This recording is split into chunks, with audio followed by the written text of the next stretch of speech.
The volcanic island of Tristan da Cunha, often called the loneliest island in the world, rises to a height of nearly 7,000 feet above sea level. First discovered in 1506 by Portuguese navigators, it's situated on the southern portion of the mid-Atlantic ridge, together with 4 other volcanic islands: Ascension, St. Helena, Gough, and Bouvet.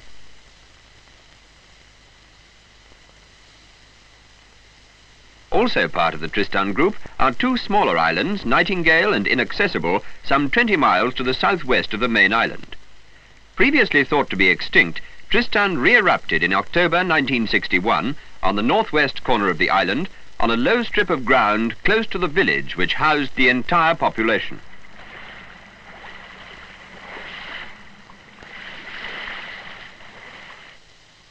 The eruption was preceded by 2 months of local earth tremors, and on the 10th of October, a small volcanic lava dome of trachyandesite appeared close to the settlement.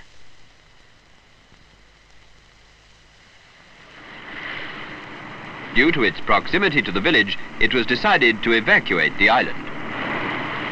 Leaving nearly all their personal belongings behind, the entire population of nearly 300 islanders and Europeans was embarked on 2 South African craw-fishing vessels which regularly fish in Tristan waters. These 2 vessels, the Francis Repetto and Tristania, then took the islanders to the neighbouring island of Nightingale, where they spent the night. Fortunately, during this period, the weather was extremely fine.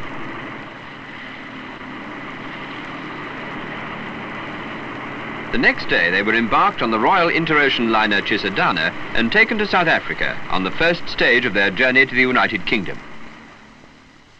Meanwhile, the volcano had continued to grow, and after only 4 days was 250 feet above ground level. In these early stages, the volcano was in the form of a small lava dome with no visible vent. Although very hot, it was entirely solid, and as it slowly grew, blocks of lava were continually breaking away from its summit. Large quantities of sulfurous fumes were also being evolved, and these proved to be extremely harmful to the vegetation. Among other things, they contained large quantities of sulfur dioxide and hydrogen fluoride. After about a week, the volcano's vertical growth slowed up, and it started expanding horizontally towards the canning factory on Big Beach. The fishing company decided to try to salvage as much equipment from the factory as possible.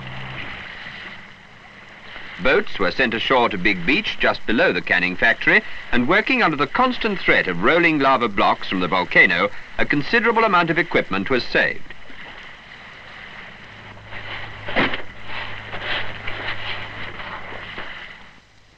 Towards the end of October, the lava dome breached, and a very viscous, blocky lava flow covered the factory and flowed into the sea. The only film available of these early stages of the eruption was filmed by the first officer of Tristania, and unfortunately has had to be enlarged from 8 millimeters. During the next month and a half, the volcano continued to grow unobserved. The first flow continued to expand into the sea and was succeeded by a second and then a third flow. It was while the third flow was actively growing that a Royal Society reconnaissance party consisting of 2 geologists arrived on board HMS Jaguar. When the island was sighted at dawn on the 16th of December, the volcano was seen to be still active.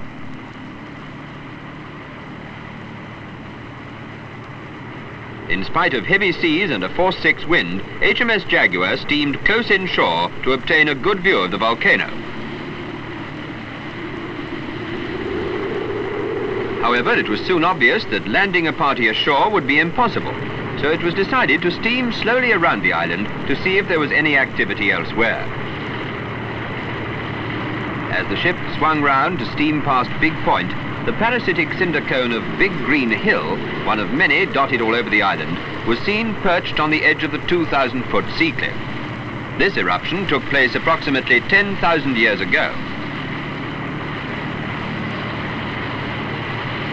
A careful watch was kept, but it was soon obvious that the volcanic activity was entirely confined to the settlement area.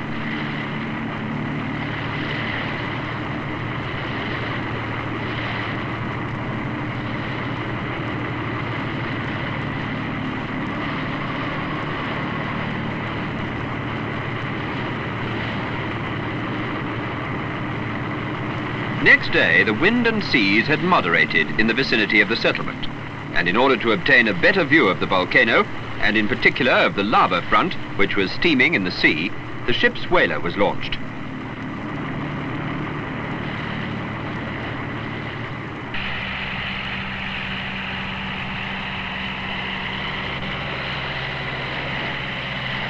The sea was still fairly choppy, but this did not hinder progress towards the actively growing lava flow at the western end of the new lava field. The flow was moving forward at the rate of approximately 20 yards per day, and as it had flowed onto the beach and into the sea, it was very unlikely to affect the settlement, which so far had been spared destruction.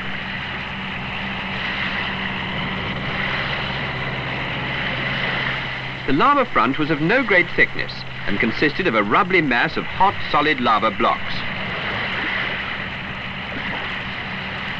The huge quantities of steam being given off were simply caused by the vaporization of seawater and should not be confused with the sulfurous fumes being emitted by the volcano.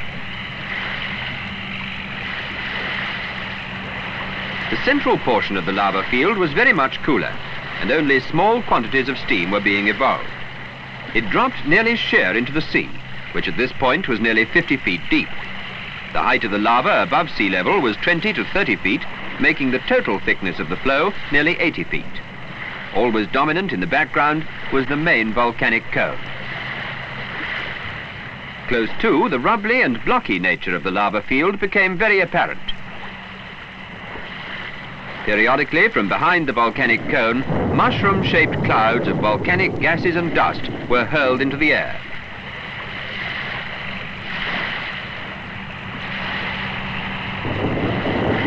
Blocks of lava and bombs were also thrown out at this stage.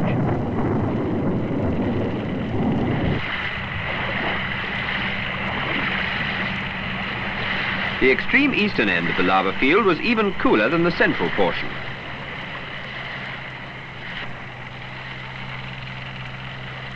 Steam was almost entirely absent, and it was only the heat haze over the lava field that indicated recent activity.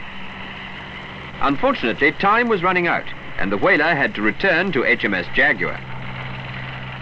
However, valuable information had been gathered by the reconnaissance party, which was of great help in the preparation of a 12-man expedition that the Royal Society was planning to land on the island at the end of January. HMS Jaguar then returned to Cape Town, and the volcano was again unobserved for nearly 6 weeks.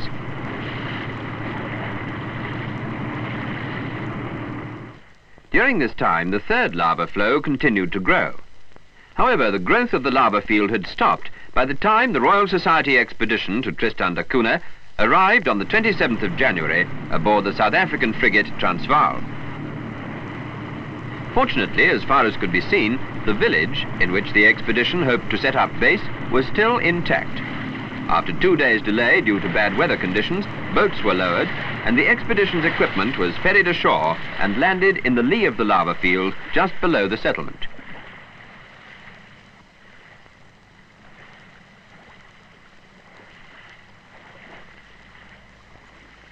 Base camp was set up in the administrator's house. And very soon, the scientific program, which included geological, botanical, and zoological aspects, was being planned in detail. And the lava comes through there. The house commanded an excellent view of the volcanic cone and the lava field, so that it was under more or less constant observation.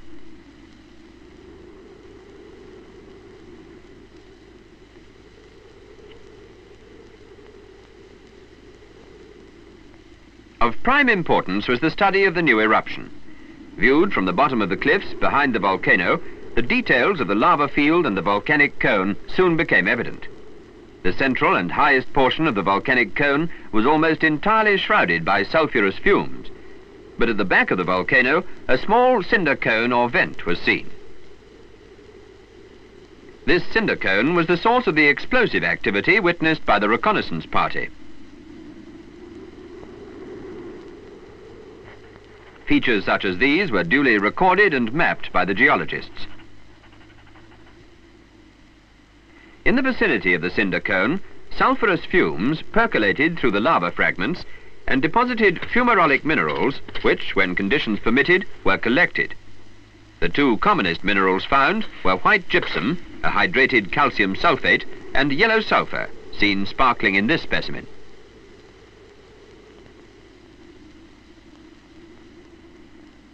In the centre of the volcanic cone was an elongated ridge of lava which marked the source of the lava flows. Initially this was extremely hot, but towards the beginning of March a party managed to climb it to investigate the red glow seen in some deep crevasses on its summit.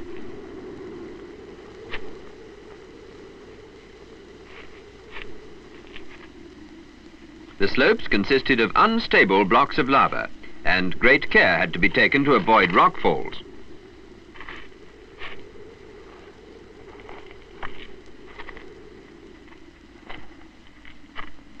The summit was still very warm, the air temperature being of the order of 130 degrees Fahrenheit, and occasionally it was enveloped in choking sulphurous fumes.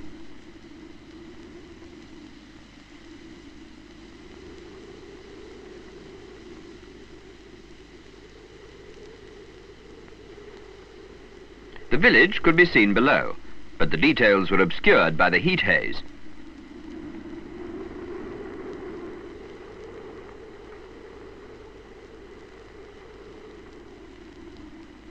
The red glow was observed in a long crack about 1 foot wide and 8 feet deep, and although the material was extremely hot, it was solid and not liquid.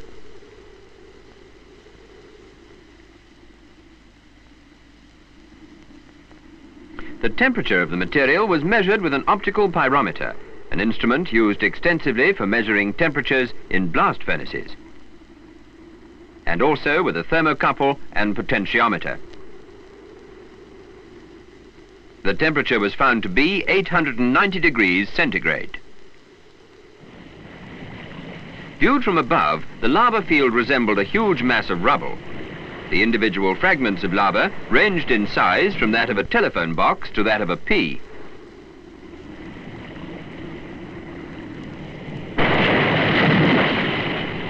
Already the sea was forming beaches around the edge of the lava field, as the rubbly nature of the lava made it especially prone to erosion. And during the expedition's 7-week stay on the island, this headland was cut back some 20 feet. Visitors to the island in October 1962 found that beaches had formed along most of the lava front.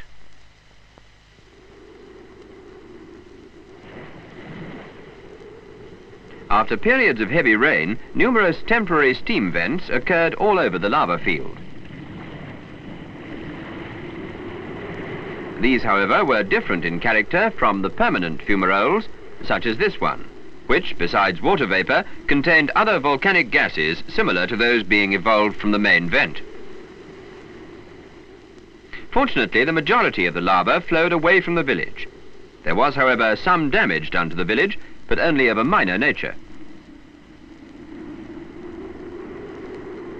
During the period of earth tremors preceding the eruption, many water pipes were distorted and bent out of the ground.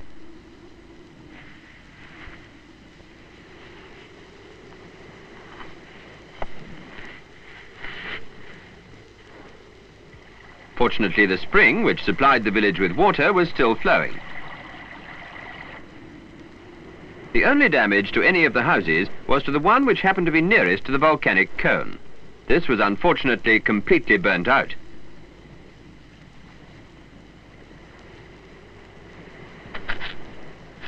It was set on fire by several extremely hot blocks of lava, one of which is seen here, which were blown out of the volcano and fell onto the thatched roof.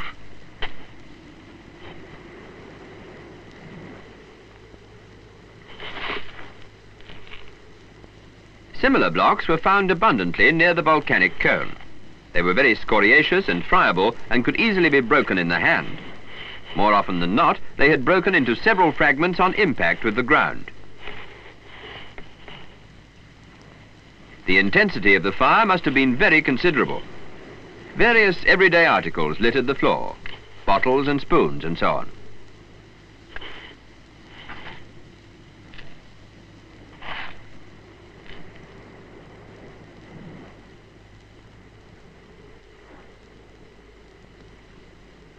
By the door was the remains of a pushchair, and in the gable wall was a cooking stove.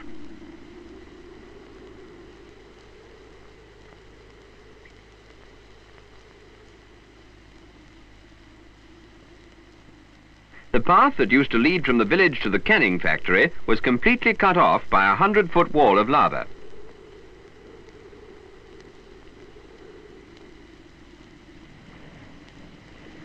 About 100 yards below the path towards the sea was the site where an old cannon and flagpole used to be, just above the headland called Julia Point. The flagpole was only just spared destruction, and when the expedition arrived, a tattered Union Jack was flying from its peak. Partially covered by lava blocks was the cannon, which was probably a relic from the garrison sent to the island in 1816.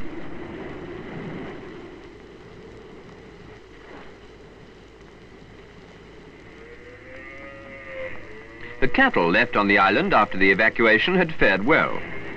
Although the dogs had run wild and caused some damage, they were not yet hunting as a pack, and only young calves had suffered. The sheep had been almost annihilated by the dogs. But donkeys were still in their former numbers. Chickens, too, had somehow survived in spite of the dogs and the large number of cats. Besides studying the domestic animals, the zoologist made collections of insects from the vicinity of the new volcano with a view to ascertaining the effect of the volcanic activity on the natural fauna of the island.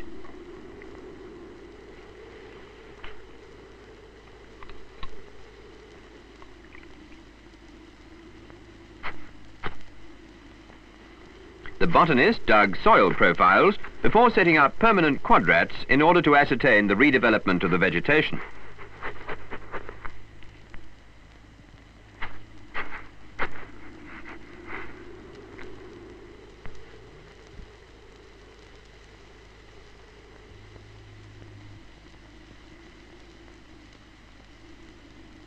The vegetation was affected by the volcano in various ways. Close to the lava field was a small patch of flax, which showed signs of having been badly scorched and set on fire. Further away in the village, canna lilies were blooming normally in the gardens.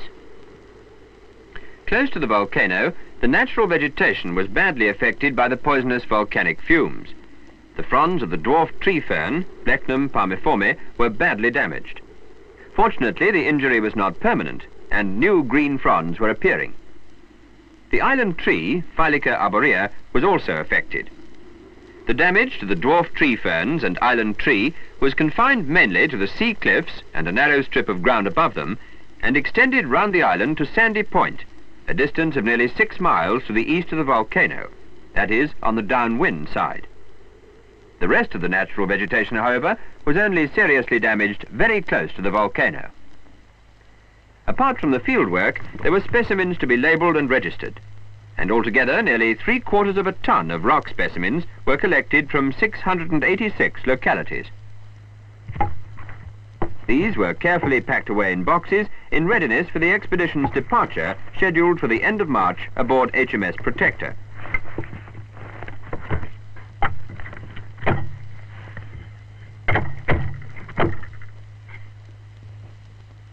There were also field notes to be written up and preliminary reports prepared.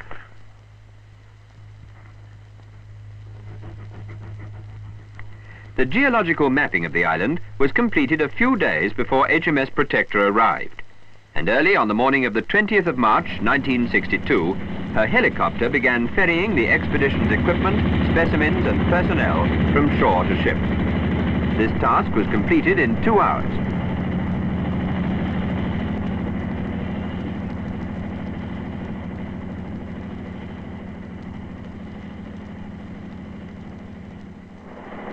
Viewed from the air, the volcano was seen in true perspective as a relatively small outpouring of lava on the flanks of a huge volcanic pile. Only 6 months after the volcano first appeared, nearly all active growth had ceased, and the eruption was virtually over. All that remained for the geologists was laboratory work. For biologists, however, the recovery of the damaged flora and colonization of the new lava will be a source of interest for many years.